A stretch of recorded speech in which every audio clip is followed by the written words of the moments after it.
bring Mike Perlstein back in to talk about some more about this indictment. As we've been sitting here, you've been combing through it. I think one of the most important questions in this indictment revolves around whether or not she destroyed evidence. And that's usually one of the most serious charges that people face is, number one, lying to the grand jury allegedly and destroying evidence and deleting those text messages and not turning over messaging, including the WhatsApp messages, to federal prosecutors whenever they initially had issued a subpoena asking for her communications with probably Vappy. That's right, and you can see in the indictment that there are two different overt acts stated. One was not complying with the subpoena for documents, not turning over everything she had in her possession. Mm-hmm. The other is lying to the grand jury with testimony and an affidavit. So coming in two different forms, documents as well as her testimony. It does then go on to include those 15,000 WhatsApp messages and her attempts to erase those, looking up the security features on the phone on how to delete. And apparently she made, I guess, a kind of error. Many of us are tech novices when it comes to figuring out the details of the apps on our phones. And she, I guess, went ahead and activated something that would delete WhatsApp messages, not realizing that it doesn't go back in time to delete prior messages, many of which are quoted and cited in this indictment. Yes, and then it goes on to say that she went on to delete thousands of messages that were included in WhatsApp manually after, enacting that feature that allows you to automatically delete those messages. And I'm not sure if we have the interview that I did with Cantrell queued up several years ago when we first started hearing about federal investigators asking for those communications. She had a very lengthy response to my questioning about it. Do we have that interview that we can queue up and show to people? We're going to get that in just a minute. But and while we're waiting for that, and that was one of the last extensive sit-down interviews that the mayor has done. She's been largely out of the public eye. Those Wednesday press conferences in which she would hold forth and answer all questions have long been abandoned. Yes. Now, in light of this, and not just the 11 counts against her, but the nature that goes into, I'll just read one of these regarding the messages. Quote, Vappie and Cantrell repeatedly said they loved each other and discussed their physical and intimate relationship. So my question for you and anyone in the media is, how does she present herself to the public in any form in light of what we're reading in this indictment? I think that is a great question, and doing the city's business after allegations like this released in a federal indictment of a sitting mayor would make it extremely difficult, I would imagine, to continue doing the city's business to the level that I think the citizens and taxpayers would expect. Now, maybe she can, maybe she's thinking, these are false allegations, that she, again, was doing the city's business, doing the city's business in all of these 14 trips that she's, accused of taking with Jeffrey Vappie for personal reasons on the public dime. Maybe she will just continue to proclaim her innocence and continue to work. I mean, I think there are a lot of questions that we haven't been able to ask her in particular, and that I think, the residents of New Orleans are going to expect to hear from her soon. And we have seen the pattern of her behavior is combative when she has clashed with the city council over things like travel, over the Pontalba apartment. She's often things listed in this indictment. Things listed in this indictment. She has often doubled down and taken a combative stance. It becomes much more difficult when some of those things are now part of a federal indictment.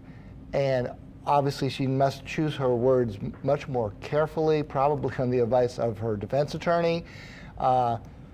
Just getting out there and stating that something was official business and defending a trip is going to be scrutinized by federal authorities. They themselves said this is an ongoing investigation and invited any additional information for people to come forward and produce that. Again, when Jeffrey Vappie was initially indicted over a year ago now, some of the allegations in that indictment included Vappie searching for information about the Nashville mayor who had been indicted for stealing from the citizens of Nashville and traveling, having an affair on the public dime. So Vappy, over a year ago, this indictment claims, was searching for information about that, allegedly because there were similar things going on here. And that's at least what this indictment alleges, that there were similar things going on between him and the mayor. And so that's what we're looking at now. And, we've heard the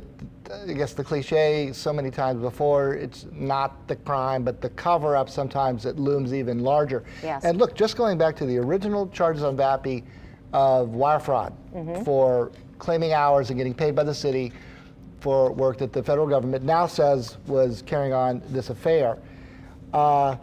Those charges are repeated in this superseding indictment, and Cantrell is listed on some, but not all of them. So some of this is Vappy himself. Others, they are alleging that Cantrell either had knowledge that he was not doing official duties for the city or should have. So that ends up being maybe a smaller element than we thought in this whole indictment, and the travel, a much larger dollar amount. Yes. Much more elaborate allegations of scheming to get together, and the text messages that seem to support that this was for their personal relationship and not city business are looming much larger now in this indictment. Now, former federal prosecutor Matt Chester, who we just spoke with moments ago outside of federal court, did raise questions about whether or not prosecutors will be able to successfully argue that everything that Vappy was doing on those trips was personal in nature, that he was not actually providing a public function. Was he actually working for part of that time? Was he, on duty protecting the mayor some of those hours? I mean, I think, there is the chance that in court this could get into the weeds of that to some extent. But we did hear from acting U.S. Attorney Michael Simpson in his news conference just a little while ago that he felt that, or he sort of doubled down in saying that, there were other trips that the mayor took in which she did not need a bodyguard. So why would she need Jeffrey Vappy on the trips that he went on if on other trips she didn't take her security detail with her? So clearly they're setting that up as one of the arguments in the case. And one example of that was, once again, the story that we broke about Vappy when he was on the Hano board. Yes. Going to Martha's Vineyard for a conference, and I got all the public records pertaining to that trip.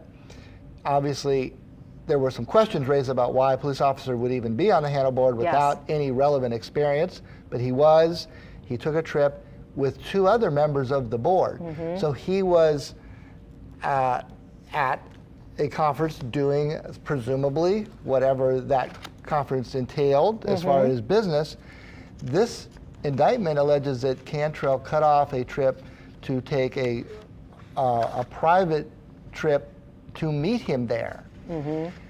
Were the other Hano board members aware that Mayor Cantrell suddenly appeared at that destination, a rather exclusive and pretty high-end resort town in Massachusetts? So, once again, we don't know the full extent of the federal investigation, who they've interviewed. They're asking for anyone else with information to please come forward. That's one that both raises the fact that the allegation was that Mayor Cantrell felt safe enough to travel alone to go meet Vappy, allegedly. Yes. And he's at a trip with other members of the Hano board. What did they know? Yes. Exactly. I mean, I think those are both great questions, and I think questions that federal investigators are going to be asking as they move through this investigation. I mean, the whole situation, with their conspiracy, really, which is what's alleged in here, their conspiracy to use federal tax dollars to create these opportunities to travel together, seems pretty black and white in this indictment. I mean, these messages, these WhatsApp messages, will obviously be central to their case. And whether or not, not only did they conspire to use federal or state, local tax dollars to travel together to further their affair, as the U.S. attorney called it, He said it was a years-long fraud scheme perpetrated by two public officials who were trying to perpetuate their affair. But those messages... And by abusing their power and authority. Yes, by abusing their power and authority, and by abusing tax dollars that come from hardworking citizens of New Orleans. And let's just look at the action that Jeffrey Vappie took. With his indictment, he promptly resigned from the police department after a lengthy career, has largely faded from the public eye. Yes. The mayor is in a much more difficult position regarding that. We obviously have not seen a lot of her dealing with the media or other public appearances, but she's not one of 900 New Orleans police officers. She is singular, the mayor, executive leader of the city of New Orleans. I believe the last time we saw her was at that Trader Joe's grocery store opening the other day. I think she was there for the opening of that store on Tulane Avenue. I don't believe she made any public statements at that news conference, which is interesting at this point looking back, hindsight 2020. But, she really has not opened herself up to a lot of public scrutiny.